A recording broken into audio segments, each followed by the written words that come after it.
የሰዎች ውዳሴና ነቀፋ አንተን አይግዙ። እውነተኛ ጥንካሬህ የሚጀምረው የሌሎችን ይሁንታ መፈለግ ባቆምክበት ቀን ነው። ሁልጊዜ የሌሎችን ፈገግታ ስትፈልግ የራስን ማንነት ትረሳዋለህ። እንደ ነፋስ ወዲህ ወዲያ ትወዛወዛለህ። የሰዎችን ስሜት ለመጠበቅ ስትል የራስህን እውነት ትሰዋለህ። ያ ደግሞ ድካም ነው፣ ባዶነት ነው፣ ውስጣዊ ሰላምህን ትነጥቃለህ።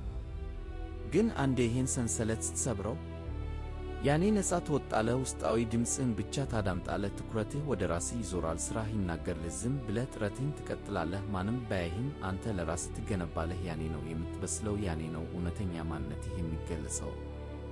ዛሬ ማታ ውሳኔ ከመወሰንህ በፊት ይህን የምሠራው ለማን ነው ብለህ ራስን ጠይቅ። መልሱ ለራሴ ከሆነ በልብህ ብርታት ቀጥል። ሌላው ነገር ቢቀር ቢያንስ ለዛሬ ማታ የሌሎችን አስተያየት ከጆሮህ አርቀው።